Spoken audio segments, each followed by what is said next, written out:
Chapter 1: The New Nursemaid. Mary had grown up in poverty, with barely enough food to eat and clothes to wear. She had dreamed of a better life, one where she wouldn't have to worry about where her next meal would come from. So when she heard about the job opening as a nursemaid for the Harewood family, she jumped at the chance.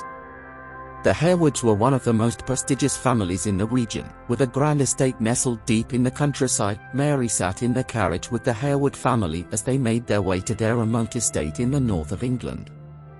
The journey was long and arduous, and the desolate countryside seemed to stretch out endlessly before them.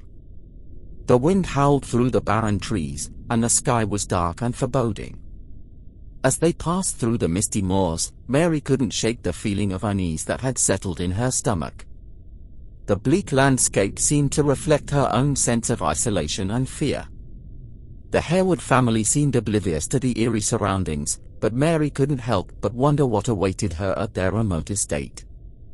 The carriage jolted and swayed, the sound of the wheels echoing ominously in the silence. Mary felt a cold shiver run down her spine. What secrets lay hidden in this desolate landscape?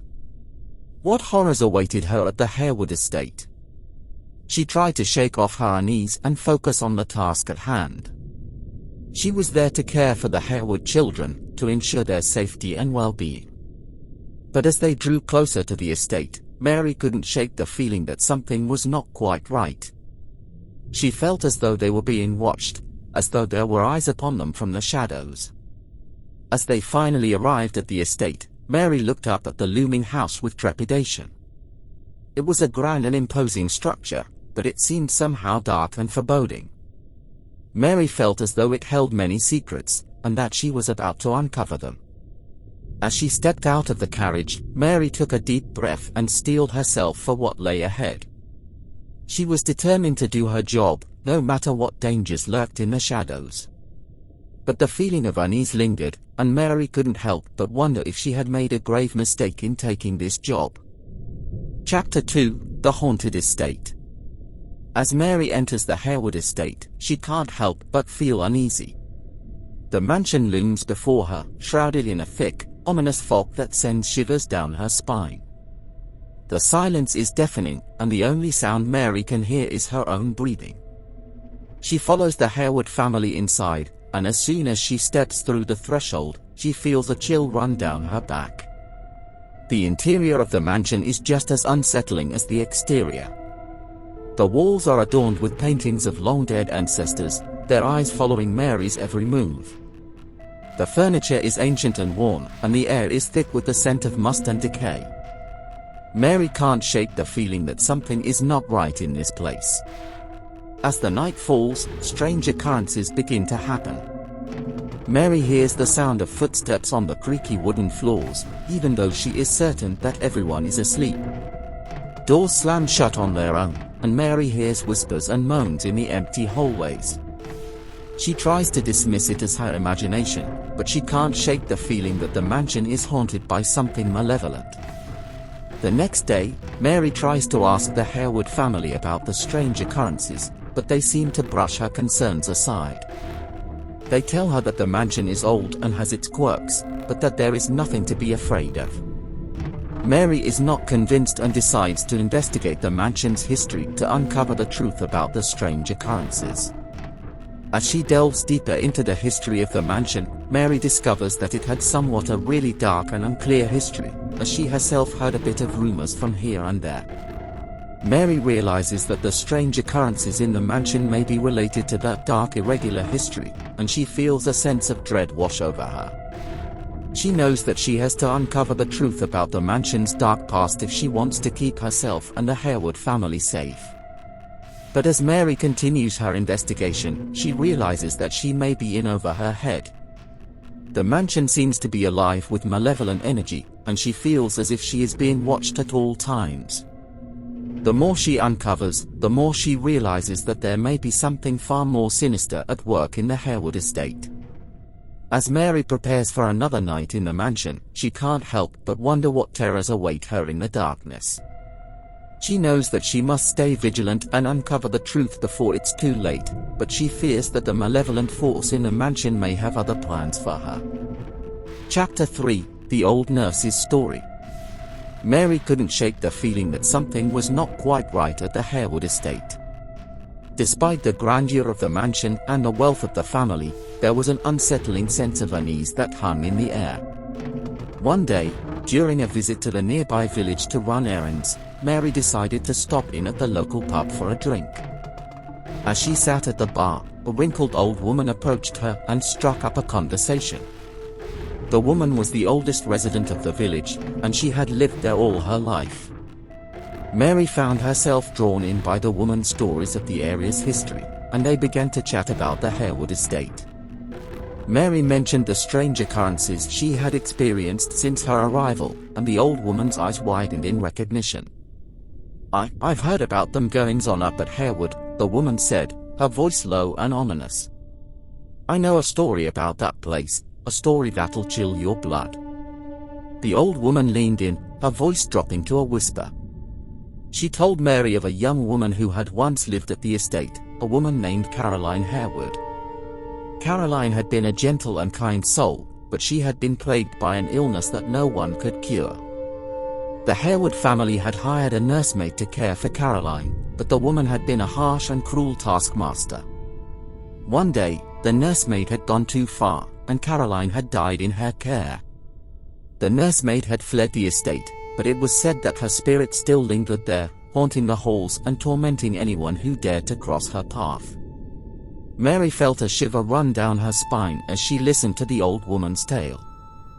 She thanked the woman for her time and quickly made her way back to the estate. As she walked, she couldn't help but feel as if she was being watched, as if some unseen presence was following her. When Mary arrived back at the estate, she tried to shake off the old woman's story. She told herself that it was just a silly superstition, nothing more. But as the night wore on, she began to hear strange sounds coming from the dark corners of the mansion. Whispers, moans, and the sound of footsteps echoed through the halls, and Mary knew in her heart that the old woman's story was true. As she lay in her bed that night, Mary couldn't help but wonder what other secrets the Harewood estate held. What other horrors lurked in the shadows, waiting to be uncovered? And would she be able to face them all and survive the haunted estate? Chapter 4: Ghostly Apparition. As Mary lays in her bed, her mind replayed the story of the old nursemaid, her body shuddering at the thought of the haunted mansion she had just entered. Despite her fear, she knew she had a job to do and decided to carry on with her duties as usual. However, as the days passed, Mary couldn't shake off the eerie feeling that something was watching her. She often heard footsteps in the halls, yet no one was there. One night, as Mary lay in bed, she saw something moving in the corner of her eye. She sat up and gasped when she saw a figure dressed in a white gown standing at the foot of her bed. It was Caroline, the ghostly apparition of the young girl who had died in the mansion many years ago. Caroline beckoned Mary to follow her and then vanished into thin air. Mary hesitated, unsure if she should follow the ghostly figure or stay in her bed.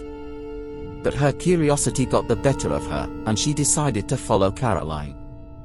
Mary got out of bed and followed Caroline's ghostly figure through the halls, down the stairs, and towards the forbidden west wing of the mansion. Mary had heard stories of the west wing being locked up for years, and she knew that something sinister lay behind those doors. As Mary approached the doors, she heard whispers coming from inside. Her heart was racing as she reached for the handle and turned it slowly, and the door creaked open. The room was dark, and Mary couldn't see anything at first. But then she saw a faint light, and as her eyes adjusted to the darkness, she saw a figure in the distance. It was Caroline, standing in front of a dusty mirror, staring at her reflection. Mary approached the ghostly figure, feeling a sense of dread in her stomach. But as she got closer, the figure turned around, revealing a face twisted with anger and malice. Mary tried to run, but her legs wouldn't move. The figure moved closer and closer, and Mary realized that it wasn't Caroline after all. It was the old nursemaid, the one who had been haunting the mansion all along. The ghostly figure had tricked Mary into following her, leading her to the forbidden west wing. The old nursemaid let out a blood-curdling scream, and Mary felt a cold breeze surround her. Suddenly, Mary felt like she was brought to the West Wing knowingly by the ghost for some other reason, but she couldn't figure it out amidst all the dark pressure. She felt as if the ghost of the nursemaid who was presumed to have run away wanted to cover her something. Chapter 5: The Dark Secret of the Family. As Mary cautiously explores the forbidden West Wing, she can feel her heart pounding in her chest. The air is thick with an ominous aura, and she knows that something terrible is waiting for her. As she turns the corner, she sees a small, barred door with a faint light coming from within. With trembling hands, Mary approaches the door and peers inside. To her horror, she sees a young woman huddled in the corner, her eyes wide with fear. Mary can see the dark circles under her eyes and the bruises on her arms, evidence of the torment she has endured. Mary approaches the girl, trying to reassure her that she is there to help. The girl whispers to her, telling her of the Harewood family's sinister plans to use her in a dark and twisted ritual. Mary's mind races as she realizes the gravity of the situation. She knows that she must act quickly to save the girl before it's too late. But how can she outwit a powerful and wealthy family who have kept their secret hidden for so long? As she ponders her next move, she hears the sound of footsteps coming from the corridor. She quickly hides behind a nearby curtain, hoping to avoid detection. To her surprise, it is Mr. Harewood himself who enters the room. He is holding a candle and wearing a dark cloak. Mary watches in terror as he approaches the girl, who cowers in fear. Mr. Harewood's eyes are dark and cold as he speaks to the girl in a low, menacing voice. Mary can feel her heart pounding in her chest as she listens to his words. She knows that she must act quickly to save the girl. Summoning all her courage, Mary emerges from behind the curtain and confronts Mr. Harewood. She demands that he release the girl immediately, threatening to expose his dark secret to the world. Mr. Harewood sneers at Mary, telling her that she is nothing but a lowly nursemaid and that no one will believe her. But Mary stands her ground, determined to save the girl no matter what the cost. As the two face off, a deafening crash is heard from the other side of the door. Suddenly, the girl breaks free from her bonds and runs past Mary, screaming for help. Mary turns to see a grotesque figure emerging from the shadows, its eyes burning with an otherworldly fire. It is the old nursemaid, who has been haunting the estate all along. Mary realizes that the old nursemaid is the only one who can stop the Harewood family from carrying out their sinister plans. She must convince the old woman to help her, no matter the cost.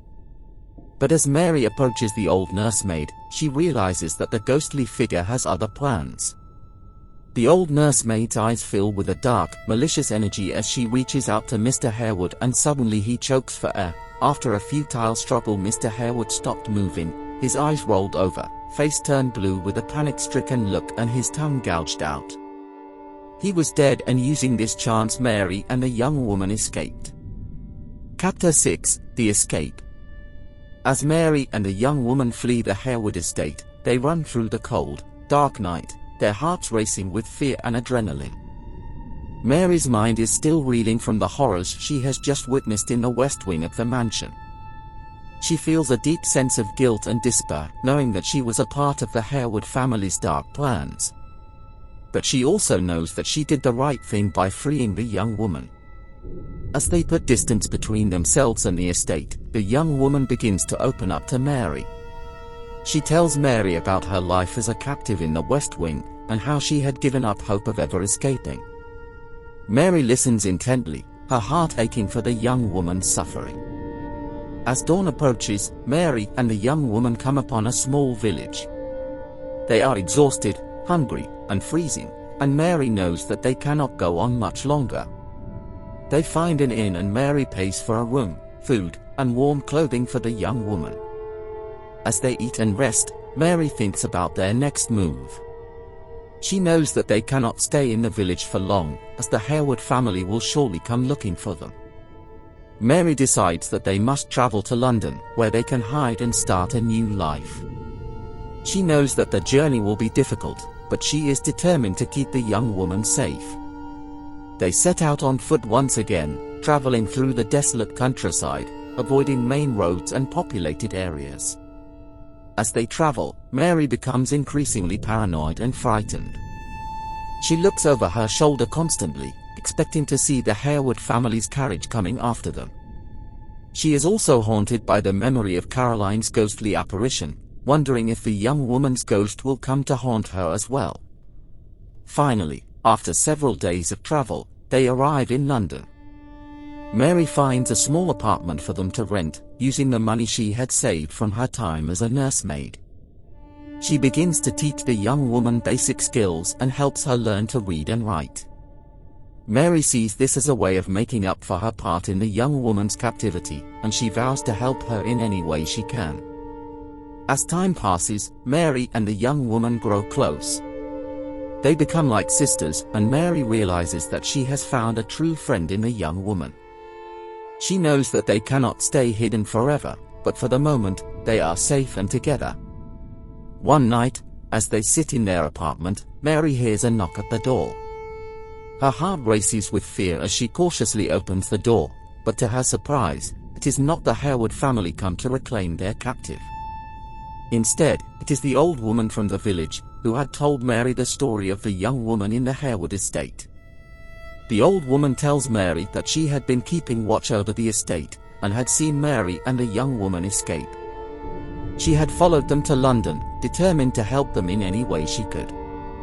Mary is overwhelmed with gratitude, and she and the young woman embrace the old woman. As the three of them sit together, Mary realizes that she has found a new family in these two women. They may have all come from different backgrounds, but they share a bond forged in hardship and survival. And as she looks out at the bustling city of London, Mary knows that anything is possible as long as they have each other.